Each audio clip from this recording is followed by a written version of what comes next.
अस्सलाम वालेकुम। खलीफा हारून अल-रशीद का ज़माना और कहत। खलीफा हारून अल-रशीद अब्बासी ख़ानदान का 5वां खलीफा था। अब्बासियों ने तवील अरसे तक इस्लामी दुनिया पर हुकूमत की, लेकिन इनमें से शोहरत सिर्फ हारून अल-रशीद को नसीब हुई। हारून अल-रशीद के दौर में एक बार बहुत बड़ा कहत पड़ गया। इस कहत के असरात समरकंद से लेकर बगदाद तक और कूफा से लेकर मराकश तक ज़ाहिर होने लगे। हारून अल-रशीद ने इस कहत से निपटने के लिए तमाम तदबीरें आजमा ली। इसने गले के गोदाम खोल दिए, टैक्स माफ़ कर दिए, पूरी सल्तनत में सरकारी लंगर खाने कायम कर दिए और तमाम अमरा और ताजरों को मुतासिरीन की मदद के लिए मोबिलाइज कर दिया। लेकिन इसके बावजूद अवाम के हालात ठीक ना हुए। एक रात हारून अल-रशीद शदीद टेंशन में था। इसे नींद नहीं आ रही थी।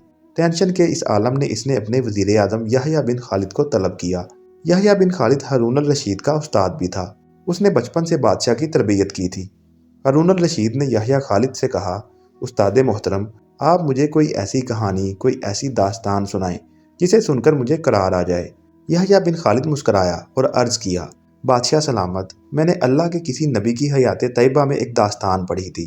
ये दास्तान मुकद्दर, किस्मत और अल्लाह की रज़ा की सबसे बड़ी और शानदार तशरीह है। आप अगर इजाज़त दें तो मैं वो दास्तान आपके सामने दोहरा दूँ। बादशाह ने बेचैनी से फरमाया, या उस्ताद, फ़ौरन फरमाइए, मेरी जान हलक में अटक रही है।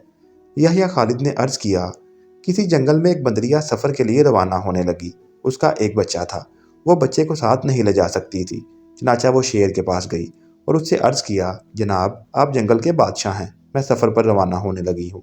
मेरी ख्वाहिश है आप मेरे बच्चे की हिफाजत अपने ज़िम्मे ले लें। शेर ने हामी भर ली। बंदरिया ने अपना बच्चा शेर के हवाले कर दिया। शेर ने बच्चा अपने कंधे पर बिठा लिया। बंदरिया सफ़र पर रवाना हो गई। अब शेर रोज़ाना बंदर के बच्चे को कंधे पर बिठाता और जंगल में अपने रोज़मर्रा के काम करता रहता। एक दिन वो जंगल में घूम रहा था कि अचानक आसमान से एक चील ने डाई लगाई। शेर के करीब पहुंची, बंदरिया का बच्चा उठाया और आसमान में गुम हो गई। शेर जंगल में भागा दौड़ा, लेकिन वो चील को ना पकड़ सका।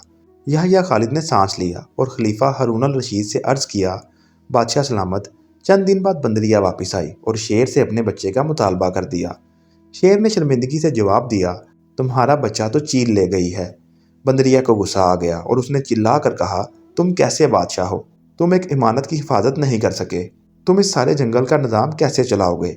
शेर ने अफसोस से सर हिलाया और बोला, मैं ज़मीन का बादशाह हूँ। अगर ज़मीन से कोई आफत तुम्हारे बच्चे की तरफ बढ़ती तो मैं उसे रोक लेता, लेकिन ये आफत आसमान से उतरी थी और आसमान की आफतें सिर्फ और सिर्फ आसमान वाला रोक सकता है।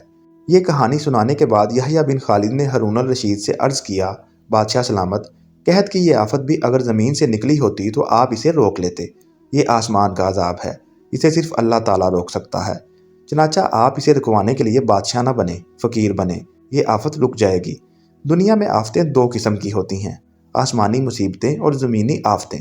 आसमानी आफत से बचने के लिए अल्लाह ताला का राज़ी होना ज़रूरी होता है, जबकि ज़मीनी आफत से बचाव के लिए इंसान का मुत्तहिद होना, वसाइल का भरपूर इस्तेमाल और हुक्मरानों का इखलास दरकार होता है। याह्या बिन खालिद ने हारून अल-रशीद को कहा था, बादशाह सलामत, आसमानी आफतें उस वक्त तक ख़त्म नहीं होती जब तक इंसान अपने रब को राज़ी नहीं कर लेता। आप आफत का मुकाबला बादशाह बनकर नहीं कर सकेंगे।